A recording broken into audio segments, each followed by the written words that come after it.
which responsible for कहाँ पर which responsible for inheritance inheritance है ना, पूरे शब्द लगाएंगे।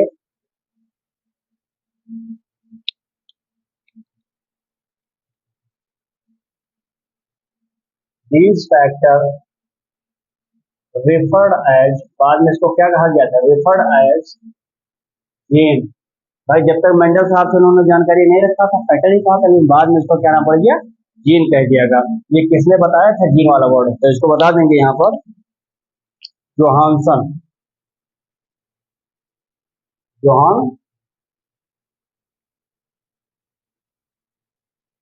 जोहानसन, यहाँ तक देखेंगे। लेकिन मेंडल ने क्या कहा था, मेंडल ने कहा था फैक्टर, तो ये फैक्टर भी आता है, तो फैक्टर वर्ड किसने कहा था, मेंडल ने। बाद में मेंडल के जाने के बाद इसको फैक्टर को रिप्लेस कर दिया गया किसने, जीन में। वो बात किसने बताई, जोहानसन साहब ने। क्लियर है बात यहाँ तक। आगे देखेंगे एलील के बारे में। तो पहला हो गया फैक्टर, दूसरा जानेंगे एलील क्या है। देखिए कंट्रास्टिंग या alternative pair of character is called as the allele. जैसे लंबा है कोई बौना है, तो लंबा और बौना दोनों आपस में सिंगल जीन के क्या है, कंट्रास्टिव पेयर हैं, अपोजिट जोड़े हैं, तो इसी लक्षण को क्या बोलते हैं, एलील के नाम से जाना जाता है। मैं लिख देता हूं यहाँ पर,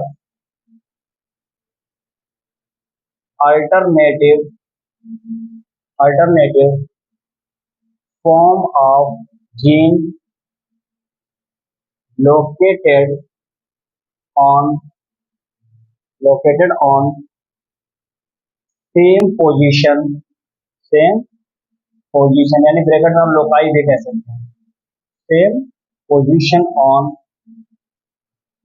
होमोलोगस क्रोमोसोम। इसको बताया कि एक होमोलोगस क्रोमोसोम पर एक ही पॉइंट पर मौजूद जो जीन होते हैं उसके जो अलग अलग रूप दिखाई पड़ते हैं, जो अल्टरनेटिव कैरेक्टर होते हैं, उसी को क्या बोलते हैं, एलील कहते हैं। किसने इसके बारे में बताया था बेटा, तो चाहिए तो यहाँ पर ले लीजिए, बैटसन। देखिए बैटसन का बहुत बड़ा योगदान रहा है, तो बैटसन ने बात बताई। अब हम बात करेंगे एलील के बारे में यहाँ पर, होमोजाइगस। देखेंगे होमो मतलब सेम, जाइगस मतलब कुछ कैरेक्टर्स के बारे में भी देखिए। यहाँ पर बता देंगे जो जाइगोट होता है, जाइगोट फॉर्म्ड कहाँ से, zygote formed from two gametes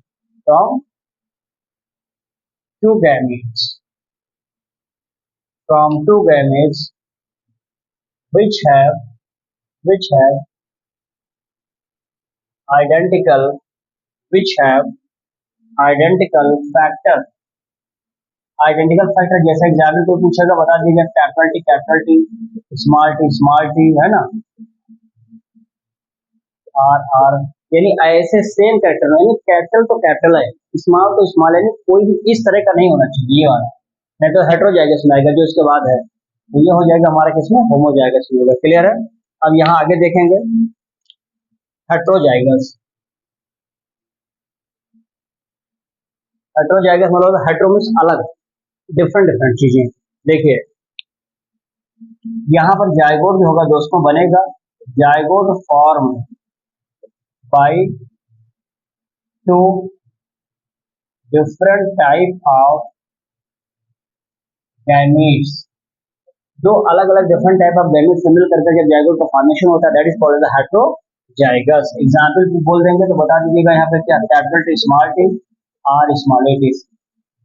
क्या बात यहाँ पर समझ आई। अब यानी अगर मैं आपसे पूछूं दोस्तों कि ये जो होमोजाइगस और ये जो हेटेरोजाइगस,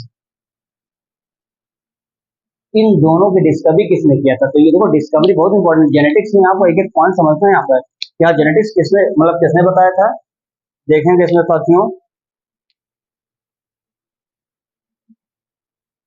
वही सेम चीजें हैं, बैटसन। तो बैटसन ने यहाँ पर भी अपना रूप दिखा दिया, क्योंकि बैटसन कहते हैं कि मैं तो फादर हूँ भैया, I am the father of the genetics. तो जो मॉडर्न जेनेटिक्स का बप्पा है वो कहीं ना कहीं हर चीज के बारे में कुछ ना कुछ इंटरप्ट करेगा ही कि मैं सब जानता हूँ, तो ये बताया किसने, बैटसन। समझ आ गया। आगे देखेंगे फिनोटाइप। फिनोटाइप देखिए, फिनो मतलब होता है मार्फोलॉजिकली, यानी आउटर सरफेस से, बाहर से कोई व्यक्ति छोटा दिख रहा है, जैसे मैं हूँ तो मैं आपको लंबा थोड़ा दिख रहा हूँ, मेरी हाइट, मेरा कलर, मेरा hair style, eye colour, everything you can observe from the outer side, यानी मार्फोलॉजिकली जब आप किसी व्यक्ति या किसी चीज के कैरेक्टर को ऑब्जर्व कर पाते हो आसानी से, तो बोलते हैं कि ये फिनोटाइप है। समझ आ गया? तो वही चीज मैं यहाँ पर बताऊंगा। देखो, it's external ORR morphological appearance क्या होता है? Appearance of